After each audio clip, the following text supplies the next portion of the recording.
B Anwar പറഞ്ഞതൊക്കെ ഞങ്ങളുടെ party secretary ഞങ്ങൾ കൃത്യമായി മറുപടി പറഞ്ഞല്ലോ. ഇന്നലെ ഞാൻ പറഞ്ഞല്ലോ, ഞങ്ങളെല്ലാം പറഞ്ഞു കഴിഞ്ഞു. ഇത് ഒരു ദുഷ്ട ലക്ഷ്യത്തോടു കൂടി നടത്തിക്കൊണ്ടിരിക്കുന്ന പ്രവചനങ്ങൾ മാത്രമാണ്. അതിലാരും വീഴരുത്. കേരളത്തിലെ CPIM സംബന്ധിച്ച ഒരു ക്രെഡിബിലിറ്റി ഉള്ള പാർട്ടിയാണ്. ആ പാർട്ടിയെ ഏതെങ്കിലും തരത്തിൽ ആക്ഷേപിക്കുകയും അതിന് നേതൃത്വം നൽകുന്ന മുഖ്യമന്ത്രിയെ ദുർബലനാക്കാനും നടത്തുന്ന ഒരു ശ്രമവും കേരളത്തിലെ ജനങ്ങൾ അംഗീകരിക്കില്ല. അതിന് ഏറ്റവും ശരിയായ മറുപടി, ഇപ്പോൾ പ്രസക്തമായ മറുപടിയാണ് ഡോക്ടർ ജലീൽ ഇപ്പോൾ നൽകിക്കൊണ്ടിരിക്കുന്നത്. ആ ജലീലിൻ്റെ മറുപടി കേരളത്തിലെ മീഡിയ കാണിക്കുന്നില്ല, ബഹിഷ്കരിച്ചു. അതാണ് ഏറ്റവും കുറ്റകരമായ അനാസ്ഥ നിങ്ങൾ കാണിച്ചിട്ടുള്ളത്. അപ്പോൾ ജലീലിൻ്റെ ഫുൾ ടെസ്റ്റ് കൊടുക്കുക, എന്നിട്ട് നമുക്കതിന് മറുപടി പറയാം. അതായിരിക്കും ഏറ്റവും നല്ലത്.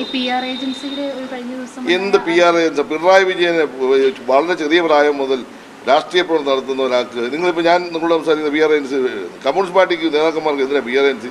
ജനങ്ങൾക്കിടയിൽ ഞങ്ങൾ പ്രവർത്തിക്കുന്നു. ജനങ്ങൾക്കിടയിൽ പ്രവർത്തിക്കുന്ന ജനങ്ങളുടെ പൾസ് അറിയാവുന്ന ഞങ്ങൾക്ക് ഒരു വിഷയത്തെ സംബന്ധിച്ച് മറുപടി പറയാൻ എന്ത് PR ഏജൻസി വേണം? അങ്ങനെ ഞങ്ങൾ പറയേണ്ട കാര്യം ഞങ്ങൾക്ക് എന്താ?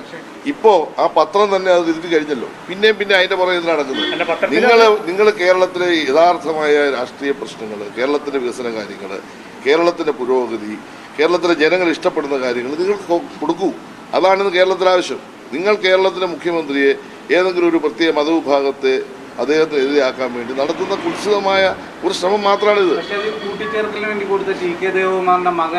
ടി കെ ദേവകുമാറിന്റെ മകൻ കൊടുത്തോണ്ട് ടി കെ ദേവകുമാറിന്റെ മകനോട് ചോദിച്ചാൽ അത് ഞാനെന്ത് ചെയ്യാനാ?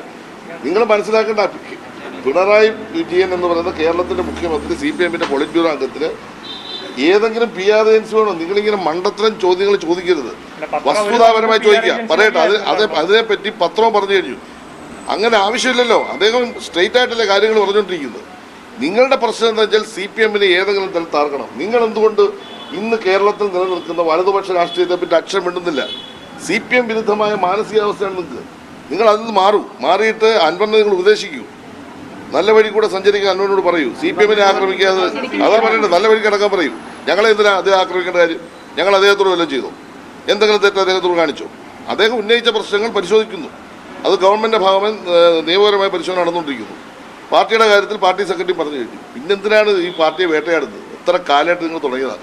നിങ്ങൾക്ക് പിണറായി വിജയനെതിരായിട്ട് ഇത്രയും കാലം നിങ്ങൾ വേട്ടയായിട്ട് എന്തെങ്കിലും സാധിച്ചോ? നിർത്തുന്നതാണ് നല്ലത്. നമ്മുടെ ഈ ഹേമ കമ്മിറ്റിയിലെ